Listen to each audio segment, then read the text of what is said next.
Hello again. RPGaDay 2018 on Seawolf's Den. Game Master Ron here. This is number 24. I've fallen way behind on these because this question bothers me and I struggle with this. I spent all weekend thinking about this. And the question is, number 24, which RPG do I think deserves more recognition? It may be because I've limited myself to games I know that I'm going to like and that will work for my game style, but I'm not what you would call a gaming whore where I grab every game possible. There may have been a time when I did that, but most of the time when I did that, I was converting it to something else. So nowadays, I'm very selective because my time is limited. In the past, I was very selective in the sense that I played campaigns for a long time and I didn't buy anything else. D6, Star Wars. I tell you what, there was a lot of books for that game, and that's where most of my money went. I ended up selling them for a good price. So I'm going to end up giving a non-answer to this question because I don't have one. I am a firm believer in a free market, and I believe that games that deserve recognition get them through the market, and those that don't. I see games come through the convention, and some have staying power while others stick around for a year or two. And this may be the other reason why I don't have an answer, is because I see it in the conventions, and I don't know how much of a unique view I have on it, but like I said, I see games come and go, and without even knowing about them, I could tell 9 times out of 10 how long they're going to be around, based on how many people are going to run it and how passionate people are to get to play it. I could see the major markets: Pathfinder, Savage Worlds, Dungeons & Dragons, and that's about it. Dungeon Crawl Classics has a niche. I just have a hard time getting a large group of people to play those. I can only get like one table per session to actually make.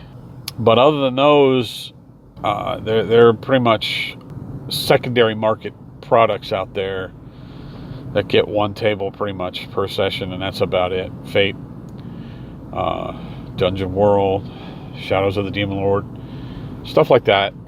All of these get the recognition they deserve through the awards at Origins and Gen Con, etc., or through simply being successful in the market. Those that don't are just prove that how tunnel visioned we are sometimes, and how little we really know about the market. And it's probably a blow to a lot of people's ego when they think their idea is the coolest idea in the world, and then when it gets out in the market, it does not make. I had a guy come to Mace years ago. He gave me the four books of his game. I won't mention what it is, but it was 4 core rule books, and I ended up reviewing them, and in one big article it got published.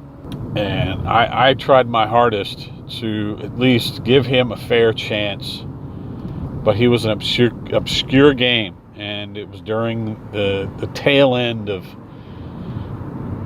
World of Darkness, before a few years before 2nd edition came out, but when World of Darkness was kind of waning, and his game was not all that different from World of Darkness.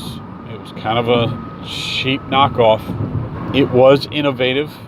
I thought it was, in its own way, kind of fun, kind of freeform, loosey-goosey type game.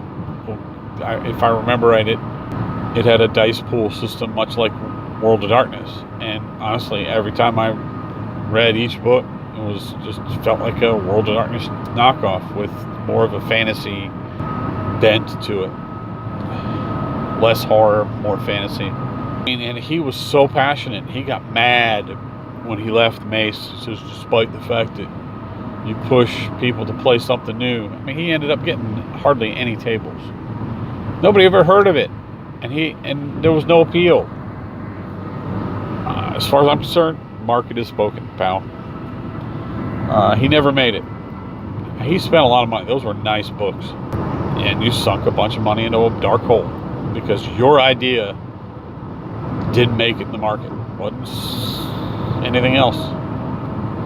And those, you know, for every 10 of those, you'll get one that actually makes it. You got to look at what works. I've mentioned this game before. Some say games like Powers and Perils deserves more recognition. No, it don't. When you need to be an engineer to actually completely understand the character generation system, sorry. So my non-answer is a lesson, at least from my perspective, of the market. And, you know, what works and sells.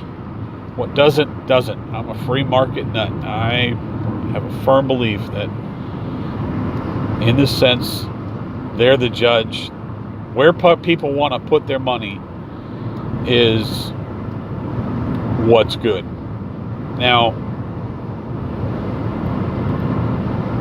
from an artist point of view, from a design point of view, there may be games out there that are just amazing, but just weren't sold in the pretty package. And because of that, never made it. They haven't come across my view. I reviewed dozens upon dozens of PDF RPGs.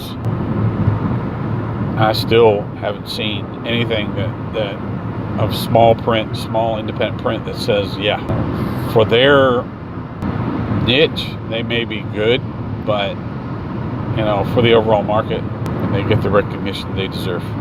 So, sorry for the non-answer. It was best I could come up with after beating my brain for 3 days, trying to figure out what kind of answer I can give for this.